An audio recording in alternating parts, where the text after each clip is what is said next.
ఘనమైనవి నీ కార్యములు నా ఎడల, స్థిరమైనవి నీ ఆలోచనలు నా యేసయ్యా. కృపలను పొందుచు కృతజ్ఞత కలిగి స్తుతులర్పించెదను అన్ని వేళలా. అనుదినము నీ అనుగ్రహమే, ఆయుష్కాలము నీ వరమే. అనుదినము నీ అనుగ్రహమే, ఆయుష్కాలము నీ వరమే. ఘనమైనవి నీ కార్యములు నా ఎడల, స్థిరమైనవి నీ ఆలోచనలు నా యేసయ్యా.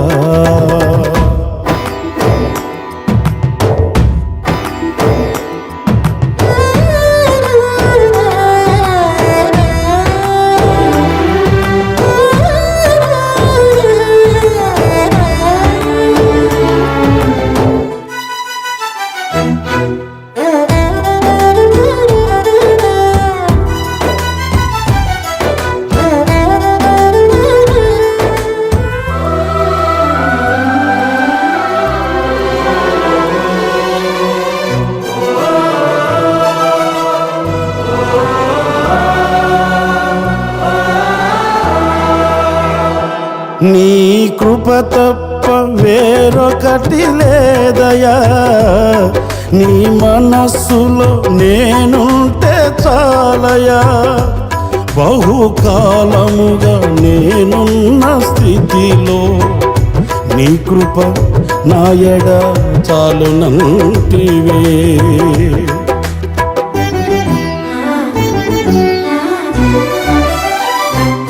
నీ కృప తప్ప వేరొకటి లేదయా, నీ మనస్సులో నేనుంటే చాలయా. బహుకాలముగా నేనున్న స్థితిలో నీ కృప నా ఎడ చాలునంటివే. నీ అరచేతిలో నన్ను చెక్కుకుంటివి, నాకేమి కోదువా. ఈ స్తుతి మహిమలు నీకే చెల్లించెదను జీవితాంతము.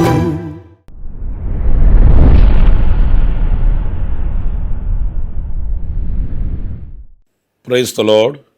ప్రభు అయిన యేసుక్రీస్తు ప్రశస్త నామంలో మీకు హృదయపూర్వకమైన వందనాలు తెలియపరుస్తున్నాను.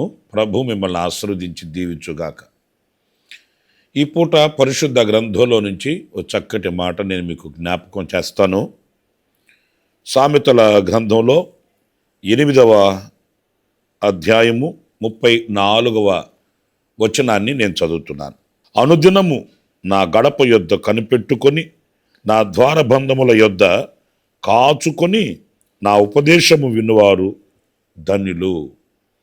ఈ వాక్య భాగంలో మనము అనుదినము చేయవలసిన ఒక విషయాన్ని గుర్తించవచ్చు. చాలా కార్యక్రమాలు మనం చేపడుతూ ఉంటాం. అనేక కార్యకలాపాలలో తనమనుకలై మనం నెరవేరుస్తూ ఉంటాము. అయితే తప్పనిసరిగా మనం పాటించవలసిన ఒక పద్ధతిని పరిశుద్ధ గ్రంథంలో ఈ వాక్యంలో మనం గుర్తిస్తున్నాం. అనుదినము మనం చేయవలసిన ఒక చక్కటి కార్యం ఏంటయా అనంటే, ఇక్కడ గడప యొద్ద అంటే ఆయన సన్నిధి యొక్క గడప యొద్ద కనిపెట్టుకొని ఆయన ఉపదేశమును వినువారు ధన్యులు అనే మాట మనం గుర్తించినప్పుడు, మనం అనుదినము ఈ స్థితికి దిగి రావాలి. ఈ స్థితిని అలవర్చుకోవాలి. ఆయన పాద సముఖమందు వినయ విధేయతలతో, వినయ మనస్కులమై ఆయన గడప దగ్గర కాచుకొని ఉండవలసిన ఆ ఆసక్తి మనం కలిగిన వారమై ఉండాలి అనేది మనం గుర్తించాలి. చూడండి, ప్రతి దినము మనము పడుకునేటప్పుడే రేపటి రోజు ఏం చేస్తాము, ఏం చేయాలి అనే ఒక ఆలోచన మనకు ఉంటుంది. కానీ ప్రతి ఉదయమున ప్రతిదినము ఆయన గడప దగ్గర అంటే ఆయన సముఖములో చేరి, ఆయన సముఖమందు ఆయన ఉపదేశానికి తావిచ్చి, ఆ ఉపదేశానుసారంగా మన బ్రతుకుని గడుపుకోవాలన్న ఆసక్తి కొందరిలో కనిపిస్తుంటుందండి. ఉదయమున లేగగానే వాళ్ళ ఆలోచనానుసారంగా వాళ్ళ కార్యక్రమాల్లో తనమునకలైపోతారు. ఉదయం పడక మీద నుంచి లేచేటప్పుడే గప్పుడు ఆలోచనలతో లేస్తారు. ఇక దేవుని సన్నిధికి సమయం లేదు. దేవుని సన్నిధిలో కనిపెట్టే పని లేదు. దేవుని సన్నిధిలో ప్రార్థించే అనుభవం లేదు. ఇలాంటివి మరుగైపోతున్నటువంటి దినాల్లో మనం బ్రతుకుతున్నామండి. నా ప్రియమైన సహోదరులారా, మీరు పరిశుద్ధ గ్రంథంలో నిర్గమకాండం 16వ అధ్యాయం 21వ వాక్యంలో కూడా చక్కటి మాట మీరు చదువుతారు. వారు అనుదినము ఉదయమున ఒక్కొక్కడు తన ఇంటి వారి భోజనమునకు తగినట్లుగా కూర్చుకొనిరి. ఇది మన్నా ఇశ్రాయేలీయులు కూర్చుకొనిన అనుభవాన్ని మనకు సూచిస్తుంది. వారు ఉదయమున ఒక్కొక్కరు తన ఇంటికి సరిపడ భోజనాన్ని ప్రతి ఉదయము, ఏమంటే దేవునికి తక్కువేంటి, 6 నెలలకి 7 నెలలకి సంవత్సరానికి వాళ్ళకి ఇచ్చేయచ్చు కదా, అలా ఇవ్వలేదు. ఒక విశ్వాసి యొక్క కర్తవ్యం ఏంటి అని అంటే ఆ దినమునకు కావలసినది ప్రభు దగ్గర మనం కూర్చుకోవాలండి. అది కృప కావచ్చు, ఆలోచన కావచ్చు, బలము కావచ్చు, ఆయన ప్రత్యక్షత కావచ్చు, విశ్వాసము కావచ్చు, ఆధ్యాత్మికమైన ఏదైనప్పటికీ కూడా అనుదినము మనము దేవుని సన్నిధిలో ప్రార్థించి పొందుకొనవలసిన బాధ్యత మన మీద ఉంటుందండి. ఆ దైవ శక్తిని, దేవుని వాక్యము ద్వారా కలిగే వివేకాన్ని, దేవుని వాక్యము వలన కలిగే ఆ యొక్క దూరదృష్టిని మనం కలిగి ఉన్నప్పుడు ఆ దినమంతయు కూడా విజయ పదములో మనం నడిపించబడగలుగుతాము. అందుకే ఈ అనుదిన కృప అనే ఈ వర్తమానాలకు కూడా మేము ఎందుకు మీకు చేరువ చేస్తున్నాము అని అంటే, ఉదయమున లెగగానే దేవుని వాక్యాన్ని కొంతసేపు ధ్యానించి, దేవుని వాక్యము ద్వారా ప్రార్థించి, ఆ తర్వాత మీ యొక్క కార్యకలాపాలలోనికి మీరు వెళ్ళినప్పుడు ఆ వాక్యము యొక్క వెలుగు మిమ్మల్ని వెంబడిస్తుంది, వాక్యపు శక్తి మిమ్మల్ని నడిపిస్తుంది, వాక్యము యొక్క దృష్టి మిమ్మల్ని మేల్కొల్పును కలుగు చేస్తుంది. ఎక్కడ మోసపోకుండా, ఎక్కడ తడబడిపోకుండా, ఎక్కడ నడిపించబడాలనేది వాక్యం మనకు ఒక ప్రత్యక్షతనిస్తుంది. కనుక నా ప్రియమైన సహోదరులారా, ప్రతి ఉదయమున మనము ఆయన ఉపదేశాన్ని అంటే వాక్యాన్ని ధ్యానించి, వాక్యాన్ని కూర్చుకొని, ఆ వాక్యాన్ని సంపాదించుకొని వారమే అయితే ఆ దినము మనం ఆశీర్వాదకరమైన బ్రతుకుని మనం బ్రతకగలుగుతాము, క్షేమకరమైన స్థితిలో ఉండగలుగుతామనేది ఈ వాక్యంలో మనం నేర్చుకుంటున్నాం. అనుదినము మనం చేయవలసిన 2వ కార్యక్రమాన్ని కూడా నేను మీకు జ్ఞాపకం చేస్తాను. సమూయేలు రాసిన 2వ గ్రంథం 13వ అధ్యాయం 37వ వాక్యంలోని మాటని నేను చదువుతున్నానండి. అయితే అబ్షాలోము పారిపోయి అమీహూదు కుమారుడైన తల్మయి అను గెషూరు రాజునొద్ద చేరిను. దావీదు అనుదినమును తన కుమారుని కొరకు అంగలార్చుచుండెను. ఈ మాట కాస్త మనకు వివేకాన్ని, ఆలోచనలు కలుగు చేసే మాట అండి. అబ్షాలోము కాస్త అవివేకంగా ప్రవర్తిస్తున్నాడు, తండ్రికి విరోధంగా మారిపోయాడు. వాస్తవంగా చాలా దుర్లభమైన పరిస్థితి. ఎందుకంటే కన్న తండ్రికి విరోధిగా మార్చబడడం అనేది అంతకు మించిన శాపం ఇంకొకటి ఉండదండి. ఎందుకని ఈ ఘాటైన పదాన్ని ఉపయోగించాను అనంటే, తల్లిదండ్రులను సన్మానించమని వాక్యంలో వ్రాయబడి ఉంది. సన్మానించకపోగా విరోధి అయి తండ్రి మీద కత్తి నూరడం అనేది అంత కసాయి మనస్సు ఇంకొకటి ఉండదని నేను అనుకుంటాను. అబ్షాలోము తండ్రి మీద తిరగబడి తండ్రి రాజ్యాన్ని స్వతంత్రించుకోవడానికి దుర్బుద్ధితో ప్రయత్నం చేస్తున్నాడు. ప్రియులారా, ఆనాడు దావీదు అనుదినము మూర్ఖమైన ప్రవర్తన కలిగి ప్రవర్తిస్తున్న అబ్షాలోము కొరకు అంగలార్చుచుండెను.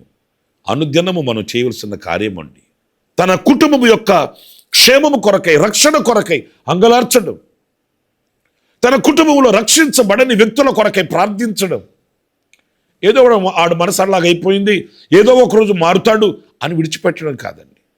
ఏదో ఒక రోజున తిరుగుతాడు, తగు సమయం వస్తుంది కదా, దానికి మనం చేసేది ఏముంది అని శ్రద్ధకు పోవడం కాదండి. దావీదు అనుదినము దేవుని సన్నిధిలో ఆ మార్పు లేని మూర్ఖమైన మనస్తత్వం కలిగిన అబ్షాలోము కొరకై అంగలార్చుచుండెను. ఒక్క మాట చొరవ తీసుకుని మాట్లాడుతున్నాను. మీ కుటుంబాల కొరకు అనుదినము దేవుని సన్నిధిలో అంగలార్చే ప్రార్థించే అనుభవాల్లో ఉన్నారా? రక్షించబడని వ్యక్తుల్ని ప్రభు సన్నిధికి అప్పగిస్తున్నారా? తల్లిదండ్రులకు మాట వినని యవనస్తులు ఎందరున్నారు? ఈ రోజున కుటుంబాలలో సత్ప్రవర్తన లేక సన్మార్గాన్ని విడిచి లోకపు ఆశలలో పడి పాపాన్ని జురుకొని బ్రతుకుతున్న ప్రజలు ఉన్నారు. కానీ పట్టించుకునే వాళ్ళేరి, ప్రార్థించే వాళ్ళేరి, తల్లిదండ్రులు చూస్తూ ఊరకుండిపోతున్నారు. కుటుంబాలలో ఇలాంటి విపరీతమైన ధోరణిని ప్రవర్తిస్తున్న వారిని పట్టించుకొని వారి కొరకు ప్రార్థించి వారి కొరకు అంగలార్చి దేవుని సముఖానికి వాళ్ళని తీసుకుని వచ్చే ఆ బాధ్యత కలిగిన వ్యక్తులు కరువైపోతున్నారు. ఆదివారం ఆరాధనకు వస్తారు, ఇంటికి ఒకరు వస్తారు. తల్లిదండ్రులు వస్తే పిల్లలు రారు, పిల్లలు వస్తే తల్లిదండ్రులు రారు. ఎన్ని కుటుంబాలు ఈ రోజున కుటుంబ సమేతంగా దేవుని సన్నిధిలో చేరి ఆరాధించుకోగలిగిన స్థితిలో ఉండగలుగుతున్నారు? మీరు ఆలోచించండి. నా ప్రియమైన సహోదరులరా, ఒకనాడు ప్రార్థన చేసి కొంతకాలం ప్రార్థన చేసి ఆ తర్వాత ఆయన విడిచిపెట్టలేదు. కానీ అనుదినము మూర్ఖంగా ప్రవర్తిస్తున్న అబ్షాలోము కొరకు ప్రార్థన చేస్తూ వచ్చిన తండ్రిగా దావీదు కనిపిస్తాడు. మనం కూడా అలవర్చుకోవాలి. కన్నీళ్లు కార్చే తల్లులు లేవాలి, కన్నీళ్లు కార్చే తండ్రులు లేవాలి. కుటుంబాలలో ఏ కుటుంబంలో ఏ ఒక్కరూ అలాగ దేవునికి దూరం అయిపోతున్న ఆ భారం, ఆ బాధ్యత ఆ కుటుంబీకుల మీద ఉండాలి. కొంతమంది సేవకులుగా మా దగ్గరకు వచ్చినప్పుడు మాకు అప్పగించేస్తారు ఆ పనులు. పాస్టర్ గారండి, ఆవిడ మాట వినట్లేదు, ఈడు మాట వినట్లేదు, వాళ్ళ కొరకు ప్రార్థనలో పెట్టండి అని చెప్పేసి వెళ్ళిపోతారండి. ఆవిడ మాట వినకుండా ఉండేంతవరకు మీరేం చేస్తున్నారు? పెద్దలు సామెత చెప్తుంటారు కదండి, చేతులు గాలిన తర్వాత ఆకులు పట్టుకోవడం ఎందుకు అట్లా అంటుంటారు కదా. వారి ప్రవర్తన విపరీతంగా మారుతున్నప్పుడే సరిచేయచ్చు కదా, వారి కొరకు ప్రార్థించవచ్చు కదా. ఇవన్నీ మనం నేర్చుకోవలసిన బాధ్యతలండి. అనుదినము కుటుంబ రక్షణ కొరకై మనం ప్రార్థన చేయాలి. కుటుంబాలుగా దేవుని సన్నిధిలో ఉండేటట్లు మనం ప్రభు సన్నిధిలో అంగలార్చవలసిన బాధ్యత అందరి మీద ఉంది. మరొక మాట కూడా నేను మీకు జ్ఞాపకం చేస్తాను. దినవృత్తాంతాల మొదటి గ్రంథం 16వ అధ్యాయం 40వ వాక్యాన్ని నేను చదువుతున్నానండి. ఉదయాస్తమయములయందు అనుదినమున నిత్యమైన దహన బలిని ఆయనకు అర్పించుటకై అచ్చట అతడు యాజకుడైన సాదోకును అతని సహోదరులైన యాజకులను నియమించెను. ఇక్కడ చూడండి, ఉదయ అస్తమయముల యందు అనుదినము నిత్యము దహన బలులు అర్పించడానికి, నిత్యము అనుదినము, ఇది బలి అనే ఒక మంచి అనుభవాన్ని మనకు చూపిస్తుందండి. ఇది పాత నిబంధన చరిత్ర. క్రొత్త నిబంధన సంఘానికి దీనిని మనం పోల్చుకొని చూసినప్పుడు ఆయన బలులు అర్పణలు కోరలేదు, కానీ ఆయనకు ఒక స్తుతి యాగం బలి అర్పణగా మనం చెల్లించబద్ధులమై ఉన్నాం. ప్రియమైన సహోదరులరా, ప్రతి దినము అనుదినము ఉదయ సంధ్యల యందు మనం ఆ బలి అర్పించాలి. అంటే ఆ స్తుతి యాగాన్ని ఆయనకి అర్పించాలండి. ఆలోచించండి, ఎంతమంది మీ స్థితిని బట్టి ప్రభు సన్నిధిలో స్తుతించగలుగుతున్నారు? ఈ రోజున నేను ప్రభుని, నా దేవుడు నాకు చేసిన మేలులను తలంచి నేను మనసారా ప్రభుని స్తుతించానని మనలో ఎంతమంది చెప్పగలరు? అనుభవిస్తాం మేలులు, అడుగుతాం ఎన్నో అక్కరలు, కానీ పొందిన వాటి కొరకై స్తుతి చెల్లించగలిగిన స్థితిలోకి వస్తున్నామా? ప్రభుని స్తుతించే ఆధ్యాత్మికమైన విలువలు మనకున్నాయా? నాకు కొందరు తెలుసండి, ప్రతి దినము తన కుటుంబాలతో కూడా కూర్చొని దేవుని సన్నిధిలో ఆరాధించి స్తుతించి ఆ దినము చేసిన కార్యాలన్నింటిని తలపోసుకొని ప్రభుని మహిమపరిచే కుటుంబాలు నాకు తెలుసు. ఆ కుటుంబాలని అంచెలంచెలుగా దేవుడు ఆశీర్వదించబడడం నా కళ్ళతో నేను చూస్తున్నానండి. అదే సందర్భంలో ఎంత ప్రార్థించిన కొన్ని కుటుంబాలకి దీవెన కలగకపోవడం, ఆ ఆశీర్వాదం అనుభవించకపోవడానికి గల కారణం కృతజ్ఞత లేని మనసేనండి. కీర్తనకారుడు దావీదు పలికిన మాటలు మనందరికీ తెలుసు. నా ప్రాణమా యెహోవాను సన్నుతించు, స్తుతించు, అంతరంగములో ఉన్న సమస్తమా. మనకందరికి బాగా తెలుసు, మనం ఎప్పుడు మాట్లాడుకుంటుంటాం. కానీ ఆ స్థితికి మనం వచ్చేది ఎప్పుడు? ఉదయముననే స్తుతించి ప్రార్థించి, సాయంకాలమున కుటుంబాలతో కూడా కూర్చొని కుటుంబ ప్రార్థనలో ఆయనను ఆరాధించి స్తుతించి కృతజ్ఞత పూర్వకంగా ఆయన సన్నిధిలో గడిపే కుటుంబాలు ఆశీర్వదించబడతాయి, దీవించబడతాయి. అనుదినము చేయాలి. ఏదో కొంతకాలం చేసి కొంతకాలం నేను ఇలాగ భక్తిగా ఉన్నాను అప్పట్లోనైతే ఇప్పట్లోనైతే అని చెప్పడం కాదు. ఇప్పుడు ఎలా ఉన్నాము, ఆ స్తుతించే అనుభవాల్లో, ఆ స్తుతించే ఆ ఆధ్యాత్మికమైన జీవితంలో మనం ఎదగాలి. నా ప్రియమైన సహోదరులారా, స్తుతి ఎక్కడ ఉంటుందో అక్కడ దేవుని సింహాసనం ఉంటుందండి. దేవుని సింహాసనం ఎక్కడ ఉంటుందో అక్కడ న్యాయం జరుగుతుందండి. స్తుతి మన స్థితిని మార్చేది, స్తుతి దైవ శక్తిని చూపించేది, స్తుతి మనలో ధైర్యాన్ని పెంచేది, స్తుతి మనకు నడకను నేర్పి ముందుకు తీసుకుని వెళ్ళేది. ఆ స్తుతినే మనం పోగొట్టుకుంటే, ఆ స్తుతినే మనం కలిగి ఉండలేకపోతే మనం వాటన్నిటికీ దూరంగా ఉన్నట్టేనండి. ఇంకొక మాట కూడా నేను మీకు జ్ఞాపకం చేస్తాను. సామెతల గ్రంథం 8వ అధ్యాయం 30వ వాక్యాన్ని నేను చదువుతున్నాను. నేను ఆయన యొద్ద ప్రధాన శిల్పినై అనుదినము సంతోషించుచు నిత్యము ఆయన సన్నిధిని ఆనందించుచుంటిని. నిత్యము సంతోషించడం, అనుదినము ఆనందంగా బ్రతకడం, సంతోషంగా ఉండడం. దేనిని బట్టి? ప్రభువును బట్టి. మనం అనుదినము సంతోషంగా ఉండాలండి, సంతోషించాలి. ప్రభువును బట్టి. లోకంలో కొన్ని ఉండవచ్చు, లేకపోవచ్చు. ఈరోజు ఉన్నవి రేపు లేకపోవచ్చు, ఈరోజు లేనివి రేపు ఉండొచ్చు. వాటి యందు సంతోషం కాదండి, ప్రభునందు ఉన్న వ్యక్తి ఎప్పుడు కూడా నిరుత్సాహపడడు, నిరసిల్లిపోడు, అవిశ్వాసానికి తావివ్వడు, అపజయాలు పాలు కాడు. ప్రభు తమను ఉంచిన ఆ స్థితి యందు, ప్రభు తనను నిలబెట్టిన ఆ స్థితి యందు, ప్రభు నడిపించే ఆ మార్గమందు ప్రభునందు స్తుతిస్తాడు, ప్రభునందు ఆనందిస్తాడు. ప్రభు నన్ను ఈ దినం ఎలా ఉంచాడు, దేవునికి స్తోత్రం. ప్రభు నన్ను ఈ స్థితిలో పెట్టాడు, దేవునికి స్తోత్రం. నా ప్రియమైన సహోదరులారా, ఆ ఆనందం అతని హృదయంలో ఉంటుంది. అది లేదు, ఇది లేదు, వాళ్ళు ఎలాగా, వీళ్ళు ఎలాగా, ఆళ్ళు చూడు, వీళ్ళు చూడు, వీటి ఎందుకు కాదండి. ప్రభువునందు ఆ ఆనందం. పేదవాళ్ళైనప్పటికీ కొంతమంది ఆధ్యాత్మికంగా బలపరచబడిన విశ్వాసులు ఎప్పుడు సంతోషంగా ఉంటారండి. గొప్పవాళ్ళు అయ్యుండి ధనము బలం ఉన్నప్పటికీ కొంతమంది ముఖంలో ఆ ఆనందం ఉండదండి. నా ప్రియమైన సహోదరులారా, మనం ప్రతిదినం అనుదినం ఆ దేవుని యందు సంతోషించాలి, ఆనందించాలి. ఎప్పుడు ప్రభుని స్తుతిస్తూ ఉండాలి. ఆ ఆనందం నిత్యం మన గుండెల్లో స్థాపించబడాలి.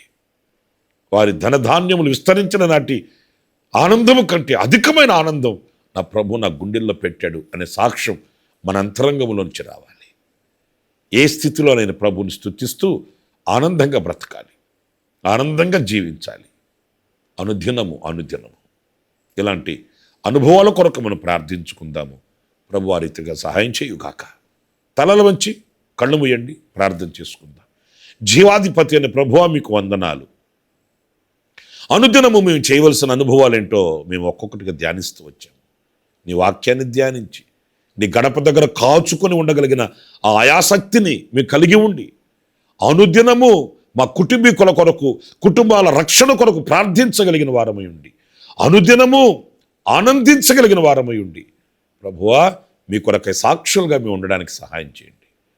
ఏనాడు మా కర్తవ్యాన్ని మేము విస్మరించకుండా బాధ్యత కలిగిన వారమై ఇలాంటి విలువైన ఆత్మ సంబంధమైన వాటిల్ని అనుసరించడానికి వివేకమును మీరు మాకు అనుగ్రహించి నడిపించమని మమ్మల్ని ఒక్కొక్కరిని మీ చేతులకు సమర్పించుకుంటూ యేసు నామములో ప్రార్థన చేసి వేడుకొనుచున్నాను తండ్రి, ఆమేన్. ప్రభు మిమ్మల్ని ఆశీర్వదించి దీవించునుగాక. ప్రియులారా, అనుదిన కృప అనే ఈ క్లుప్త సందేశాన్ని అనేకులకు మీరు పరిచయం చేయండి. ఈ ఛానల్ని సబ్స్క్రైబ్ చేసుకోండి, అనేకులకు వీటిని సెండ్ చేయండి. మీరు పొందుతున్న అనుభూతి అనేకులు అనుభవించేటట్లు మీరు దోహదపడండి. నా ప్రభు మిమ్మల్ని దీవించి ఆశీర్వదించునుగాక. ఆమేన్. ప్రతిదినము ఈ అనుదిన కృపాను సందేశముల కొరకు, ఇంకా మరిన్ని ఆత్మ సంబంధమైన సందేశాల కొరకు ఈ మా యూట్యూబ్ ఛానల్ ను సబ్స్క్రైబ్ చేసుకోండి. Pastor Ramesh hosanna ministries.